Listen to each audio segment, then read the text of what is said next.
As much as we like to believe that video gaming is a free haven of ideas, unfortunately, it's anything but.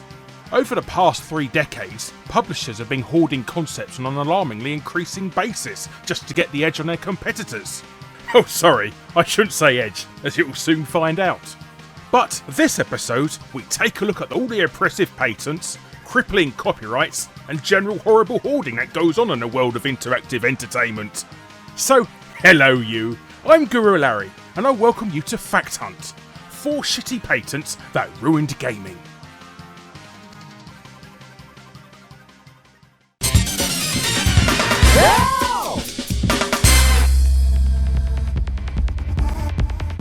Let's be honest, absolutely nobody likes loading screens. But try and entertain us as they might with tips we're already fully aware of, or whatever polygonal trinkets we're allowed to zoom in and out of to our heart's content. Loading screens are about as fun to sit through as watching paint dry. So it would be nice if they gave us something to entertain us with these ever-increasing annoyances. But the saddest part is, they couldn't. Well, they technically could have if they looked hard enough.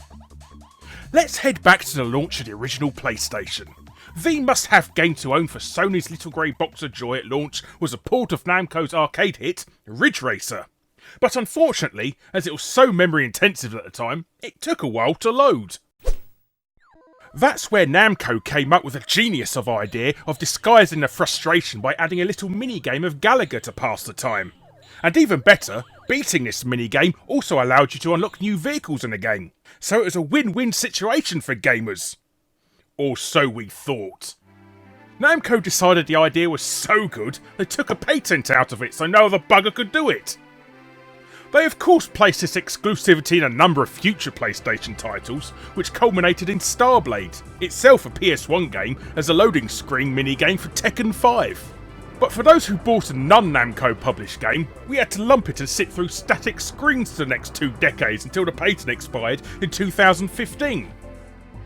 Now the worst part about this patent, that it was always completely invalid anyway. The concept of playing a minigame while another is loading was invented long before Namco hoarded it like a gaming golem.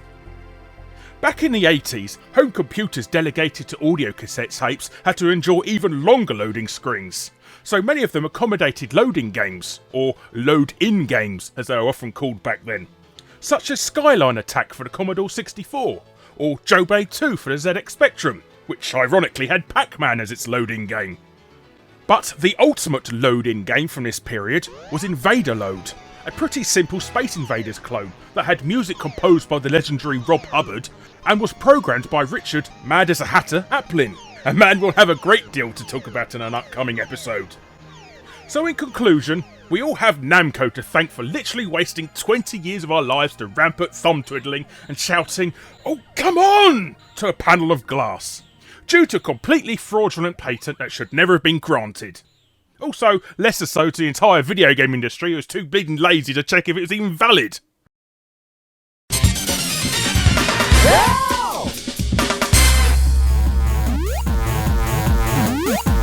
Remember the old days when home ports of arcade fighting games would only allow 2 or so enemies on screen before the console turned into epilepsy-inducing flickering mess?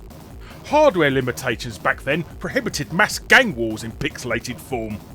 Of course, if you took on 20 men in a fight in real life, you'd have your arse handed to you. But if you're a video game developer, the only arse handlingness would be courtesy of Koei Tecmo. After the popularity of Koei's seminal mash the square button until you develop arthritis genre, more commonly known as the Dynasty Warriors series, arose in the West, the boys from Korea got a little bit worried that someone might steal their genius concept of spamming the button over and over, so slapped an extremely vague patent over the entire fighting genre. How vague exactly? Well, the patent itself focuses on the density of enemies, which is such a nebulous term. It could mean anything from the number of enemies on screen at one time to the amount in a wave, effectively destroying any concept of a horde mode in a fighting game. I know ultimately this patent isn't really much relevance in today's world, as the only scrolling beat-em-ups released nowadays are those ironic indie retro titles, and fan-made remakes that get slapped by CNDs quicker than a sumo wrestler after a double espresso. But it does mean if we do ever get that new Streets of Rage or Final Fight we've been longing for in our hearts, we'll only be able to fight a smidgen of enemies at a time with them.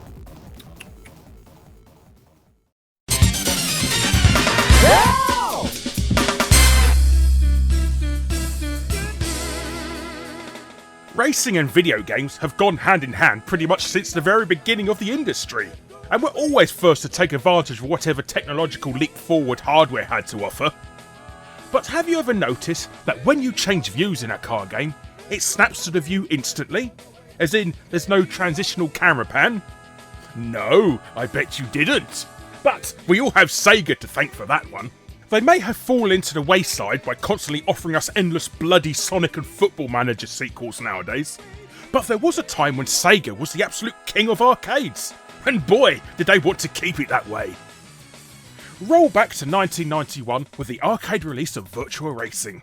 While in truth it essentially cloned hard driving with some added Sega flair, the boys from Osaka did innovate a lot of concepts to make racing games more approachable to the general audience.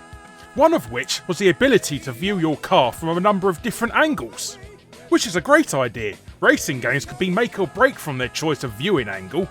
But Sega thought selectable views was such a good idea, they tried to patent it. Fortunately, the patent wasn't granted. But that didn't stop Sega from trying to stifle the industry by patenting the transitions in between the camera angles instead. The ironic thing being that in a genre that requires split-second reactions, you don't really want to waste time with unskippable transitions constantly, in fear of doing your best Ayrton Senna impression at the nearest hairpin. So their greed actually did gamers a favour in the long run. But Salvis Games weren't done patenting outdated concepts in racing games. Oh no siree. Roll on to 1999 with the advent of Crazy Taxi, and their creation of a pretty crap giant levitating arrow that confused itself whenever you approached a fork in a road. Sega found their patent on this so innovative, they took Fox to court over it when they implemented the same concept into The Simpsons Road Rage. Inevitably, as with real taxis, the industry did a Uber on Sega's horrible hoarding and developed a far more accurate and easier to understand variant to floating arrows, with a glowing line and a road method instead. An idea so good, they're even implementing it into augmented reality in future car satnavs. So, thank you Sega, your attempt to stifle gaming and monopolise the racing genre ended up making it a lot better. You twats. Let's go make some crazy money.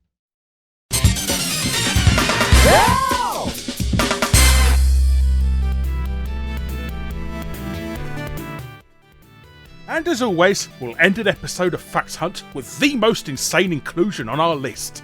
It's actually a trademark rather than a patent, but it's equally as mind-bogglingly crazy nonetheless. Now, for such a cool sounding word, have you ever wondered why so few video game titles have the word edge in them? No, neither have I to be honest. But you can all thank this fella, Tim Langdell, for that. We'll start our story back in 1984, when Mr. Langdell's software publishing company, Softtech, decided to change its name to The Edge. They weren't a particularly well-known company at the time, with their most notable game being a license of everyone's favourite unfunny feline, Garfield, and a port of Konami's arcade beat-em-up, Shaolin Road. However, when Tim trademarked the new company name, he also felt that anything in the video game industry with the word edge in it was his property. And so for the next 25 years, guarded the name like a fat kid with a Mars bar. Now while Timothy dabbled in litigation with a number of gaming companies, I'll go over some of his most famous examples. His first dispute was with Namco of all people, who had just released a little known arcade fighting game, you may have heard of it, by the name of Soul Edge. While it remained that in Japan, the international release had to be rebranded as Soul Blade. Not having a unified international name frustrated Namco so much that its sequel was again rebranded to Soul Calibur, purposely misspelled so they didn't have to worry about some douche claiming they own the rights to the word Calibur. So you have Mr. Langdell to thank for screwing up the sequelization numbers of the Soul Edge Blades Calibur series. Future Publishing's pro video game magazine Edge did actually license and eventually buy the name of Langdell for their publication. Look, here's a cover I did for them one issue. But rather than sit back and enjoy the royalties, he stole the magazine's logo for his own company, then claimed he helped create and publish the magazine. Future then sued him in 2011 for breach of contract, breach of copyright and misrepresentation. Terrible Tim seemed to be especially vindictive towards mobile game developer MobyGame with their iOS and Android title Edge, when they tried to gain a US trademark for the game. He first demanded they lease the name of him with a 25% of all sales previous, 10% on future sales, and rebrand the game as a spiritual sequel to his ZX Spectrum game, Bobby Bearing. MobyGame obviously offered alternative names, such as Edgy, but every time they made a suggestion, Langdell would secretly go behind their back and trademark that name too, so they couldn't use it. And on top of this, all while only contacting them late on a Friday afternoon with a demand for an answer first thing Monday morning. Why? So they couldn't seek legal advice in that allotted time. However, Tim's ultimate downfall of hoarding the Edge license happened in 2008, when he went after EA with their seminal woman simulator, Mirror's Edge. But while he could bully and harass smaller publishers to get his own way, threatening EA was clearly biting off more than he could chew. As a year later, EA had enough of his silliness and petitioned the US Patents and Trademarks Office to cancel his claim on the Edge name, under grounds that he had been granted under fraudulent terms. Langdell then retaliated a year after that, issuing willful infringement and unfair competition, demanding damages and an injunction against EA to never use the Edge name again. In which EA then countersued Langdell once again, claiming he had trademarked the Edge name using fraudulent methods, including submitting faked images to the Patents Office and, legitimately extend beyond trolling, various gaming-related industries for licensing opportunities.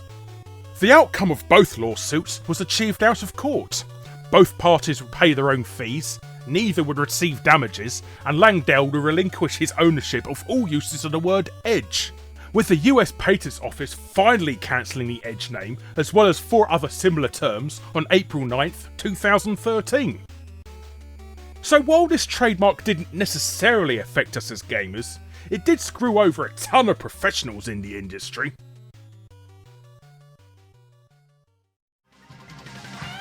Hello you, thanks for watching this episode of Fact Hunt. If you fancy checking out other episodes in this series, the links are on screen now. And a special big thanks to DJ Slope for helping editing today's episode. There's a link to check out his channel below too. But don't forget to subscribe to see future episodes, and if you're feeling particularly awesome, check out my Patreon. But once again, thanks for watching, and I'll be seeing you next time.